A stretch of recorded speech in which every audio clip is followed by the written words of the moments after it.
I'm Josh. I'm a software engineer at Apigee. I'm giving a talk on managing a multi-tenanted Kubernetes cluster in production. Some notes: multi-tenancy is still a work in progress in Kubernetes. I do not have the magical solution that are going to solve all of your problems. This is just our take on it and what we've done thus far. So I'll begin. So multi-tenanted, what do you mean? What does this mean? For us, this means multiple actors with their own motivations and priorities operating independently of each other in isolation while sharing a cluster of resources. Kind of layman, I mean, that means we have one cluster and we have multiple users within it. Those users may not know each other, they may not trust each other, but they are within the same cluster. We're not giving everyone their own control plane when they are a different user. Some examples of this could be multiple functional groups within the same company, multiple applications of a single company that all serve distinct clients, or it could be multiple clients using a hosted cluster, which is one of our use cases. There's really 4 subjects I'm going to be covering here. I'm going to cover authentication, authorization, organization, and communication. I'm going to go pretty high level over most of these since there is a bit of material. There's a lot of other great people you can talk to about these. Specifically, I talked to Eric Chang if you want to talk about authentication or authorization. He just gave a great talk like an hour ago about this. So yeah, let's start with authentication. What is authentication? Authentication is a process by which a system verifies the identity of a user who wishes to access it. And for this means it gives us a user. Once someone has passed authentication, we can assume that they are who our authenticator said they are. And we need this because we need to know a user's identity to determine their scope as a tenant in this multi-tenanted cluster. If we don't know who you are, we don't know how to treat you within this cluster. Kubernetes does authentication in a couple ways. Again, Eric went over quite a few more ways. I'm going to cover 3 common ways: certificates, service accounts, and then some of the work we did with OpenID Connect. Certificates are probably going to be the most common one. People have probably all seen a similar file to this. This is just going to be a kubeconfig file. You can see you have your certificate authority there. That's going to be hard-coded into your API server. You're going to have your client certificate and your client key. If you want to just give access to many people in the cluster, you can share this file, or you can generate a plethora of client certificates and then share those around. What this is actually going to result in is going to give us something like kubeadmin back. That's going to be our user. Kubernetes does not actually have a hard-coded user database, so there is no ID of users. They're really just strings once they get past the authentication stage. Where this one is actually coming from is it's going to come from the common name of your client certificate. A little bit of trivia: the documentation there, as with many things, is not great, but that's a useful thing to know. The next way is going to be service account tokens. These are not actually going to be from users in the traditional sense, but more from pods or apps running in your cluster. This is actually going to be how they authenticate to the cluster. On the left there, you're going to have what an actual service account looks like. You don't need to make one. It's going to be by default in every namespace. Every pod that runs in that namespace is going to use that default service account. And on the right, it's going to attach to that secret there, and that secret's actually going to contain the information to authenticate to the cluster. The authentication results from this is going to look something like this. You're going to have the system service account, default example service account. It's worth noting that that default is actually going to be the namespace of that service account. So that's what your user string is going to look like coming out. The third thing about authentication I'm going to discuss is OpenID Connect. This is a more complicated one. Again, Eric covered this in a lot of detail, and the DEX project is something I'd look into. For us, we used our Apigee SSO to actually connect to this. And what this means is you have an authentication provider, and for us, that's at login.e2e.apigee.net. That's our E2E authentication provider here. You can see we're going to have the issuer up there, and this is just going to be the configuration file for our OpenID Connect server. That needs to be reachable and entrusted by the API server. The way you'd actually consume that as a client is, again, in your kubeconfig file.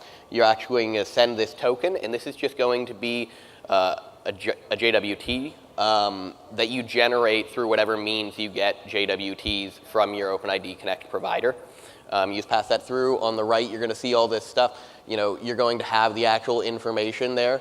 And one of the interesting things about how this is actually going to come out is by default, you're going to get this thing, which is going to be the issuer concatenated with your user ID. If you look back here, that long hex is going to actually be your user ID and your issuer. But what we have to keep in mind is what this actually ties into is this is going to give me my user. It's going to give my Apigee account, jbowen@apigee.com. So at this stage, we can assume that we have an authenticated user, used one of these means, and now you have a user. So we have to go into authorization. What is authorization? You know, authentication and authorization are discussed a lot in the same context because they usually go hand in hand with each other. And authorization, once we know who a user is, authorization tells us what that user is allowed to do in our context.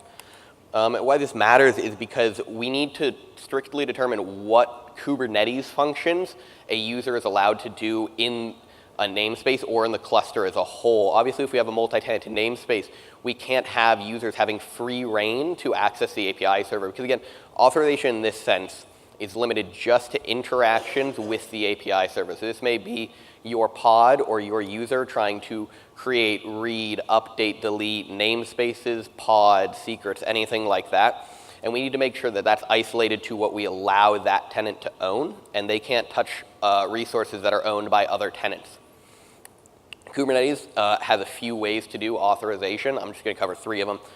There's attribute-based access control. I'm assuming a lot of people are familiar with that. That's very useful for bootstrapping, and it's kind of one of the default more authorization modes. There's also role-based access control. That's still alpha, and unfortunately still going to be alpha in 1.5. But hopefully we can move to beta in 1.6 there. And then webhooks. So for attribute-based access control, it's essentially going to be a list of user IDs along with the resources they can access.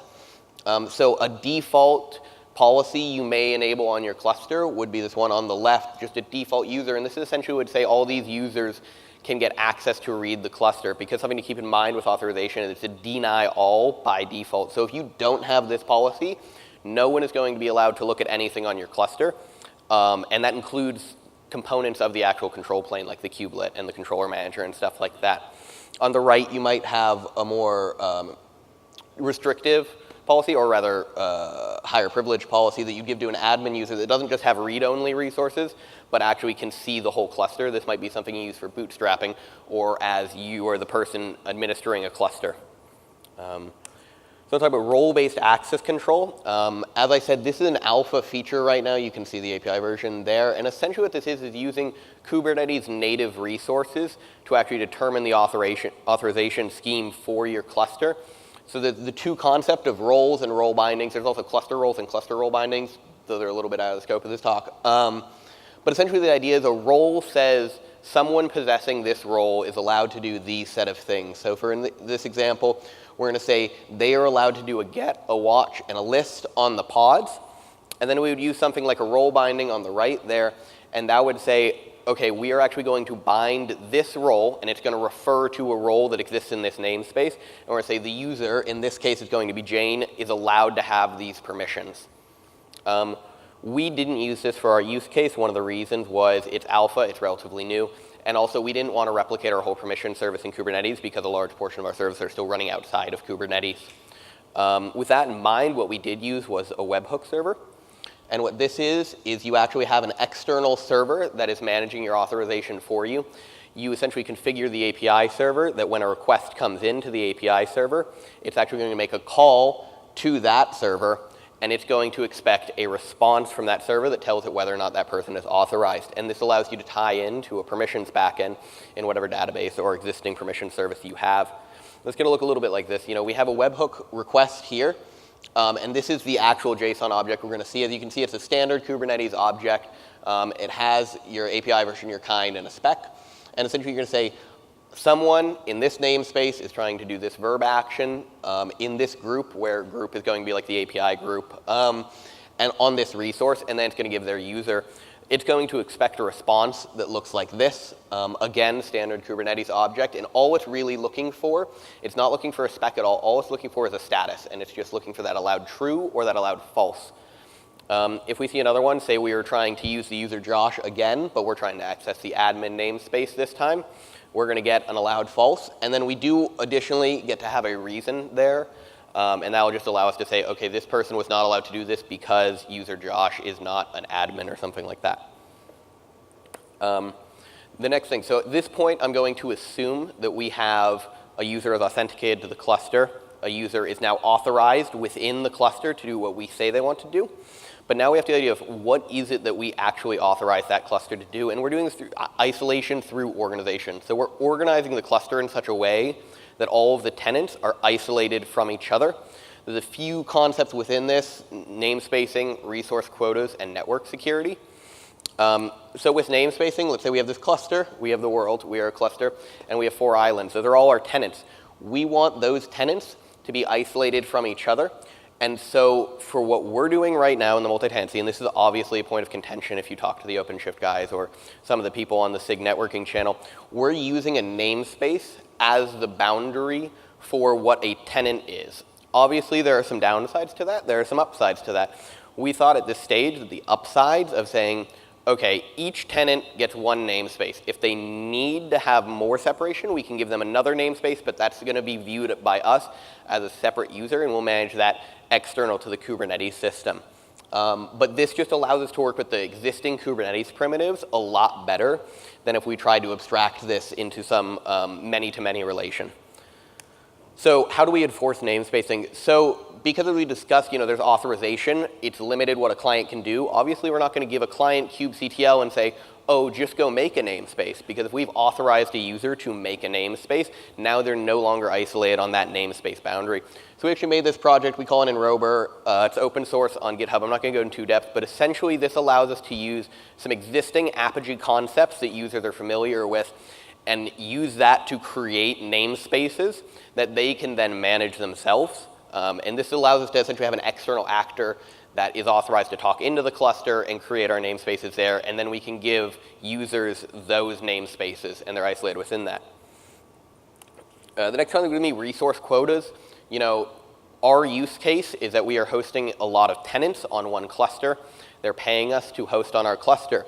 That means that they are not hosting their code. We are paying the hosting costs of having their code running. Obviously, we don't want to be losing money. We are still businesses. So if they're using more resources than they're paying us, we're going to lose money. That's not helpful. So we want to have resource quotas. Let's say we have this total pie. We have 4 tenants. That's fine. We'll split them up like that. We'll give everyone an equal share of the cluster, or really this is going to be more of an enterprise thing and say, we give you what you pay for. This is going to be you paid for this many API requests. Well, this is going to be a similar concept of you paid for this much space on our cluster, and then we can split the fish there. There's really 2 ways, or 2 main resources that we need to actually quota here. We're going to have compute resources. Most people are probably going to be a bit used to that. This is going to be a traditional VM sense. This is how many CPUs you get. This is how much RAM you get. This could also relate to how many persistent volumes you might have on the back end, but it's just going to be general, kind of think of it as the AWS sense of what resources you are allowed to use for us. The additional one is going to be the object count quota. This is going to be more of a Kubernetes native concept because this just says we're going to let you do these many Kubernetes resources, because even though we are limiting on the compute resources, and that's going to actually be what we call the server costs, you've got to keep in mind that we're still paying for the master nodes on that Kubernetes. So every pod you run, every service you run, every persistent volume claim you make, and this goes on to load balancers, and there's a lot more things that we can actually cover here. That's all actually going to create something, and we want to limit how many people they use. One of the big examples of this is going to be services. If you know how a Kubernetes cluster works on the networking end, there is not an infinite number of IPs. We can't let one user run a pod that just loops and takes up all of the IPs on our cluster. Obviously, that's not going to work for us. So that's a quick thing. The more important component of this whole tenancy thing, and I think the most interesting part of this, is network security. So let's say we have this world, we have our 4 tenants. Someone may try to talk to someone else. The way that currently Kubernetes DNS works is we're not hiding someone from you, we're just not allowing you to talk to them, but that means someone could try to talk from tenant A to tenant B, something like that. Obviously, we don't want this to happen. We don't want to be hosting Coke in one namespace and Pepsi in another namespace, and Coke to be yelling at Pepsi's API and trying to pull information from them. And so we're going to prevent that. And what's the way we're going to prevent that? We're going to use Calico. More specifically, we're going to use network policies. And this is going to allow us to prevent users from talking to each other if they're not authorized. because it's not a secret that they are running in a cluster. They know that they may be in a multi-tenant environment, and they may try to act maliciously. So we're using these network policies. Again, Calico, I'm not going to go too in-depth into Calico. Casey Davenport, I'm sure, is wandering around the conference somewhere. Go talk to him or some of the other Tigera guys. They do a great job with that project. But not to give them all the fanfare, there are other enforcement agents for these network policies. Weaveworks is right out there. Romana, I'm not sure if they're here, but there's lots of other guys. So look into that more before making a decision. But going down into the depth here, let's look at these network policy objects and what actually allows us to do this isolation. On the left, it's not actually a network policy object, but because of the state of network policies in native Kubernetes right now, we need this annotation on all of our namespaces. And what this says is a default deny. It says you're not allowed to talk to this namespace from outside of this namespace by default. And the way we get around that is essentially we choose to poke holes in that network, or in that default deny using network policies.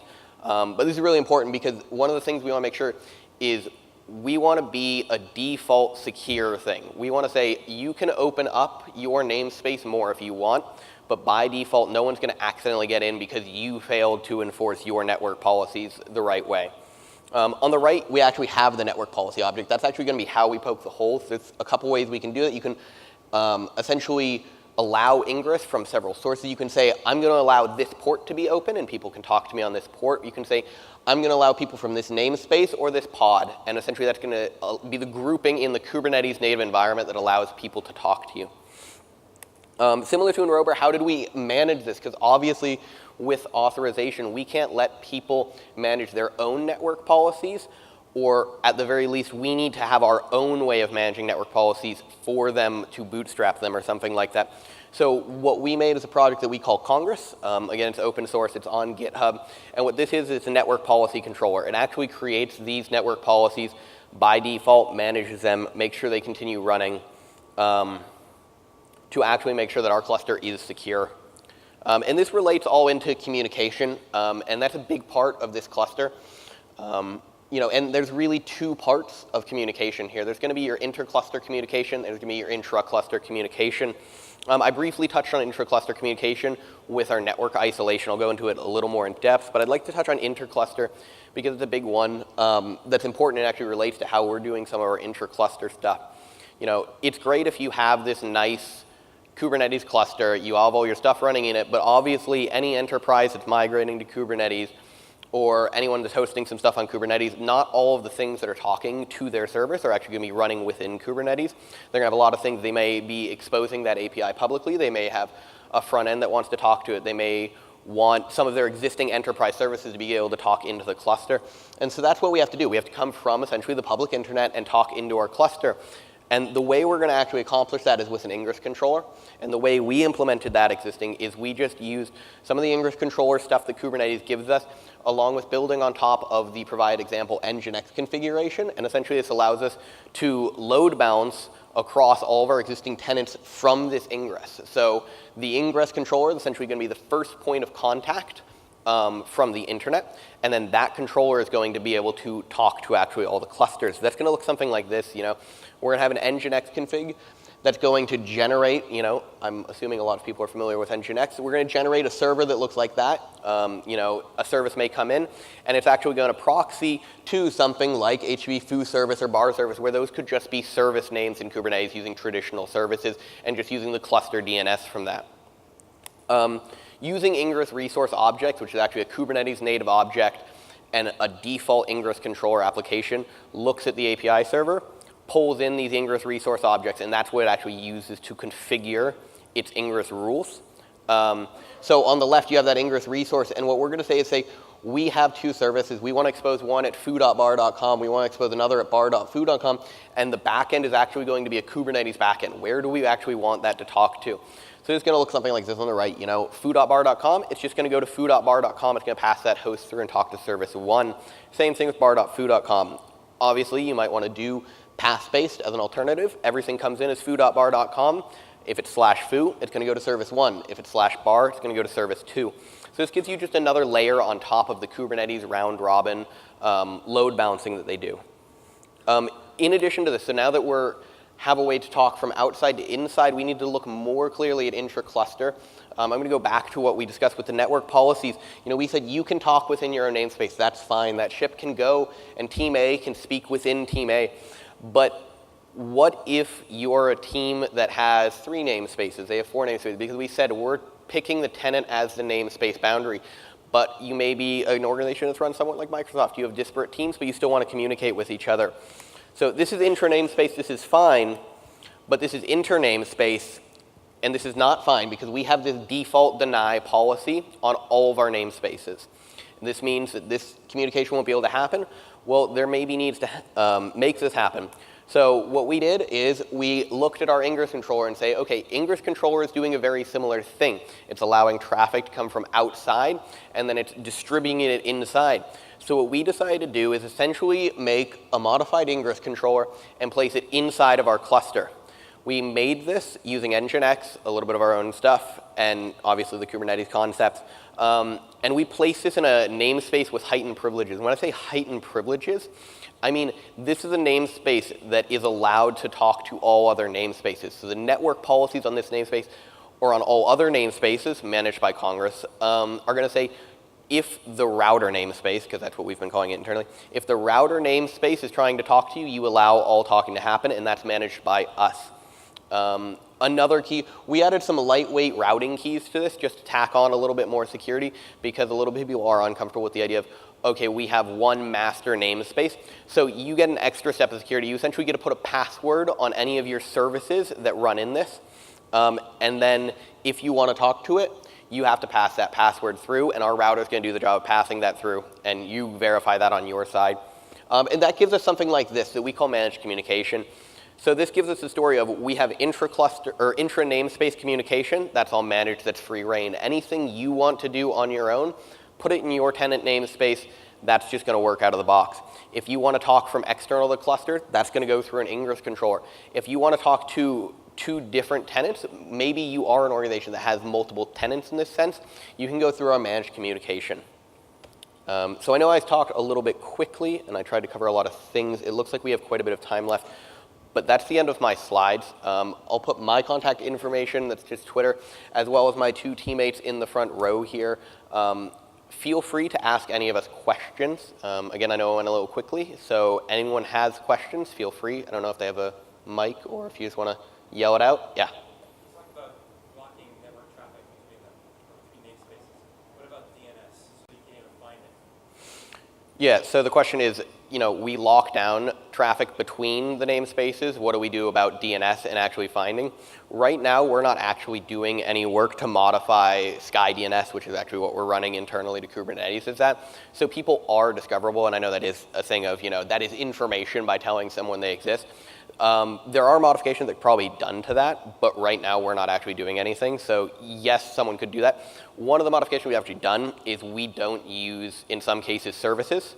Our internal router actually manages on pods and looks for pod creation events and does its own load balancing rather than load balancing on top of the service load balancer.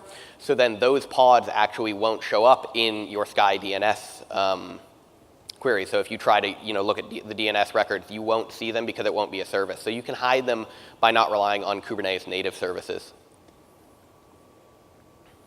Anyone else? Yeah.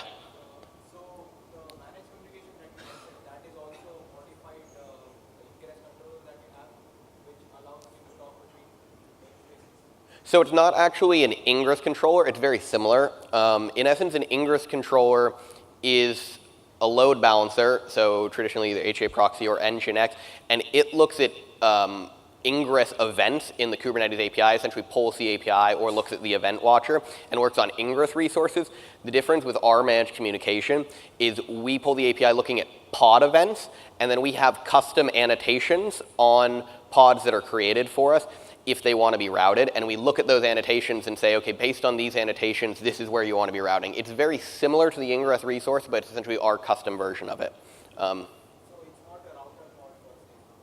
So it is a router, but it's not actually using the Kubernetes Ingress resource. It is auto-generating an Nginx configuration based on Kubernetes API server events. It's just not looking at the Ingress resources. It's looking just at the pod events.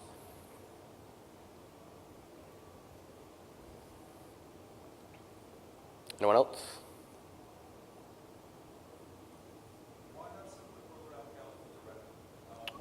Why proxy the intercloud applications? You could have just written a simple proxy code running the calendar and create bridges between different namespaces terming the calendar. So you're saying, why did we do the managed communication? Yeah, as opposed to simply programming calendars alone. So one of the other reasons I didn't talk, because it's a little bit specific to our business use case, is we do API management. So we actually wanted to have a touch point in intra-cluster communication where we can pull analytics out, or we can actually do some custom manipulation of hosts versus paths and stuff like that. So that's one of the big reasons that we went with this solution. Yeah. Can you go back to the slide, especially, yeah, sorry. This one. Yeah, so in which namespace does this run? So this runs in a specific namespace. So we actually create a namespace. We name it our Apigee namespace that runs in the cluster. Yeah, the network policy that by default is installed on all other namespaces. If you remember, they have a namespace selector, and they allow traffic from namespace Apigee, in this case, to come into them.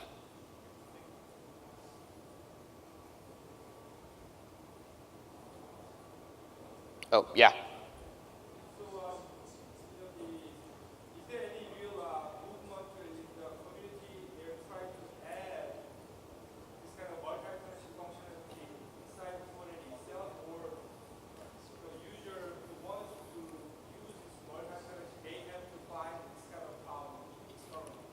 Yeah, so there's actually quite a bit of work in the community, and actually I think we just sent out a Google Doc on the SIG networking group. I think SIG networking is leading this effort, with a Google Doc trying to pull interest and discuss what ideas we want to pull from multi-tenancy. A lot of the starting point is what OpenShift has provided in their solution, and how we want to maybe upstream some of their work. Or do that. So I'd look at the SIG networking group. They're doing some work with the overall multi-tenancy. And as I said, this is not what I would consider a complete solution. This is not necessarily the best solution. We obviously do want something in Kubernetes. In talking with some of the more Kubernetes core people, they're not sure if they want multi-tenancy to be a core part of Kubernetes. If you guys were at the meetup on Monday, they discussed how they want to have a difference between what is core Kubernetes and what is a functional Kubernetes. So this may be one of those kind of side things that you may deploy it as part of your Kubernetes system, but it may not be in the core API server code base. But definitely look at the SIG networking, and I think we're trying to pull in SIG auth and maybe SIG storage for that. Yeah.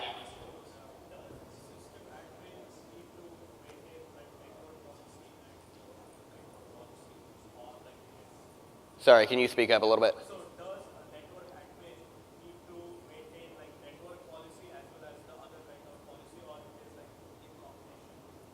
Yeah, so the network policies are actually stored in etcd. They're a native Kubernetes object. If that answers your question.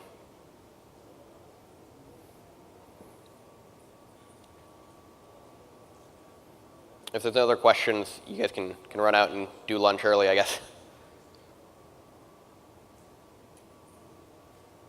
Cool. Well, thank you for having me.